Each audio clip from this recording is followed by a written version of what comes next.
saudaraku yang terkasih dalam Yesus Kristus. Kita sekarang memasuki pelajaran keempat dengan tema dosa di dalam jemaat. Ayat hafalannya terdapat dalam 1 Korintus 6 ayat 19 sampai 20.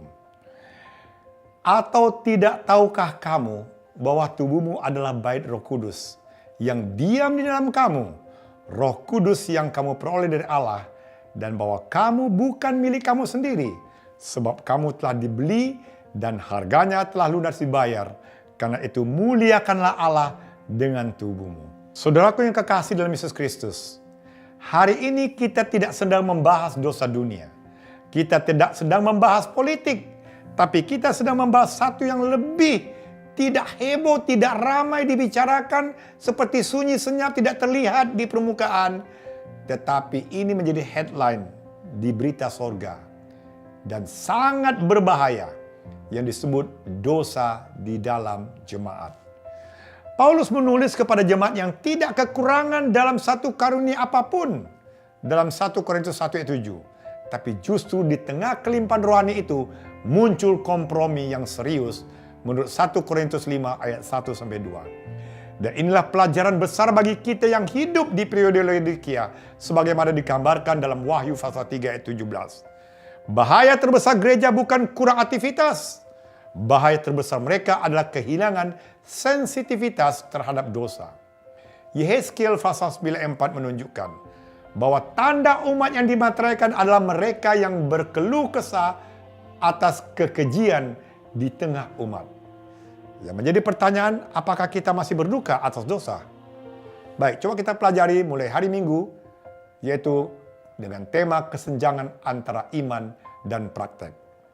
Saudaraku yang kekasih, Paulus menyebutkan dosa yang bahkan tidak ditoleransi bangsa kafir menurut 1 Korintus 5 ayat 1. Namun yang mengejutkan bukan hanya perbuatannya, melainkan respon jemaatnya. 1 Korintus 5 ayat 2, Paulus katakan, kamu sombong karena mereka mengetahui hukum Allah menurut kitab Imamat 18 ayat 7 dan 8. Mereka memahami doktrin, tetapi pengetahuan tidak menghasilkan pertobatan. Yakobus 1 ayat 22 memperingatkan agar kita tidak hanya menjadi pendengar firman. Roma 7 ayat 19 menunjukkan tragedi mengetahui yang baik, tapi masih melakukan yang jahat. Inilah kesenjangan antara iman dan praktek. Makanya Paulus memperingatkan dalam 1 Korintus 5 ayat 6 bahwa sedikit ragi mengkhamirkan seluruh adonan, atau sedikit ragi membuat seluruh adonan berubah melalui proses fermentasi. Makanya Roh Nubuat dengan tegas mengatakan, dosa yang tidak ditegur atau tidak diatasi akan membawa kelemahan dan kemerosotan rohani kepada seluruh jemaat dalam Kisah Para Rasul halaman 253. Sebagai aplikasi untuk pelajaran hari Minggu ini, saudaraku, adalah hari ini aplikasi pertamanya bukan kita menunjuk orang lain.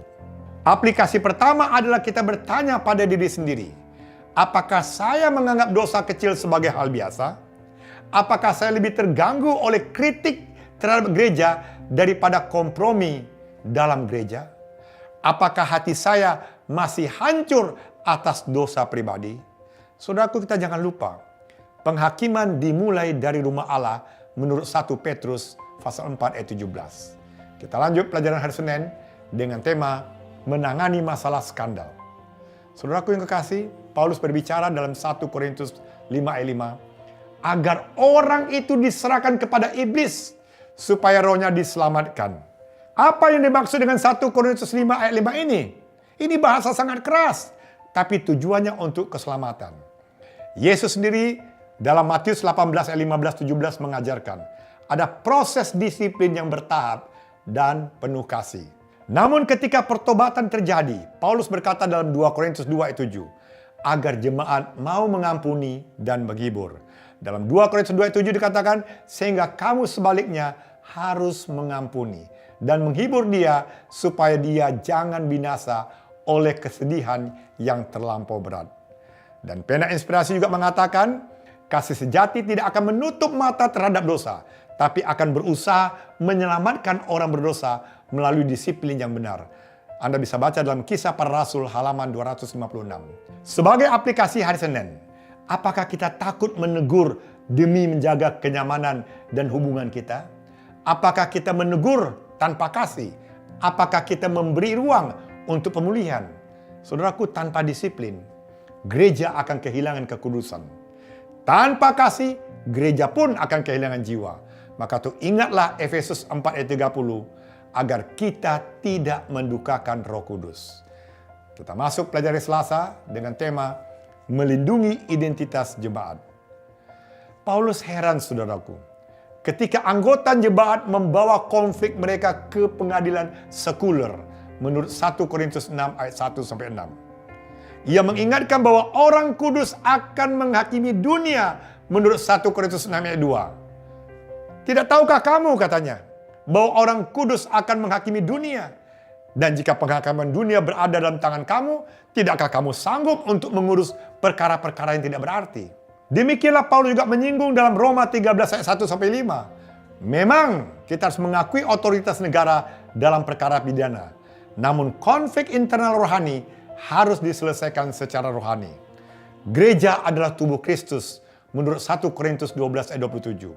Dan Roh Nubuat menulis bahwa Allah mengendaki agar umatnya menunjukkan bahwa kasih dan keadilan dapat berjalan bersama dalam buku Review and Herald 15 Maret 1887. Sebagai aplikasi pada hari Selasa ini, saudaraku, apakah ego kita masih lebih besar daripada kesatuan? Apakah kita lebih ingin menang daripada berdamai?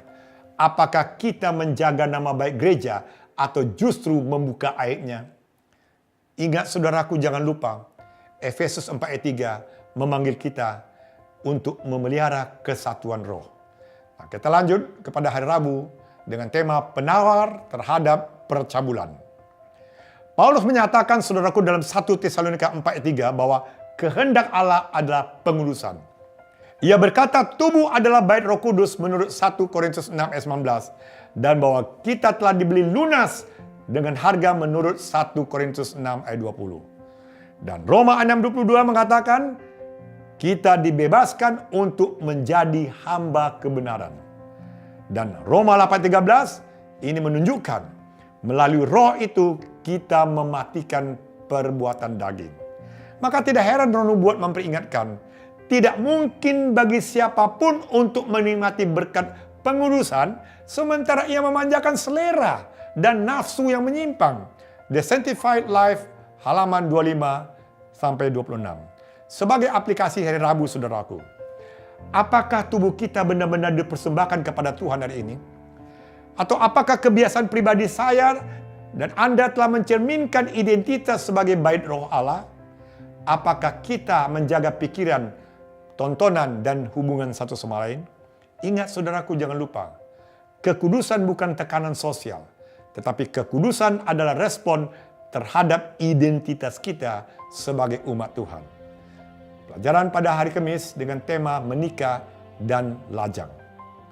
Allah menetapkan pernikahan menurut Kejadian 2 ayat 24. Dan Ibrani 13 ayat 4 menegaskan pernikahan itu harus dihormati. Paulus juga dalam 1 Korintus pasal 7 menghormati pernikahan dan juga hidup melajang sebagai panggilan khusus. Keduanya, saudaraku, menuntut penguasaan diri menurut Galatia 5 ayat 22 dan 23. Contoh Yusuf, dia memberikan teladan dalam Kejadian 39 ayat 12 dengan lari dari godaan. Makanya Roh Nubuat menuliskan, kecenderungan alami manusia, kecuali dikoreksi oleh Roh Kudus Allah, memiliki benih-benih kematian moral. Manuskrip volume 12 halaman 188. Aplikasi buat kita hari ini adalah, apakah kita sudah menghormati kekudusan pernikahan kita? Jika lajang, apakah kita sudah hidup dalam kemurnian? Atau apakah kita sudah lari dari godaan dan menawar dengan dosa? Sebagai klimaks untuk kita semua, saudaraku, Yesus berkata dalam Wahyu pasal 3:19 bahwa ia menegur yang dikasihinya. 2 Korintus 5 ayat 10 menyatakan kita akan menghadap tahta Kristus. Roma 8 ayat 1-2 menunjukkan bahwa hanya yang hidup dalam Kristus yang membebaskan diri dari penghukuman. Makanya Allah sedang berusaha untuk mengangkat umatnya ke standarnya yang tinggi dan murni. Rohnya terus-menerus berjuang untuk tujuan itu.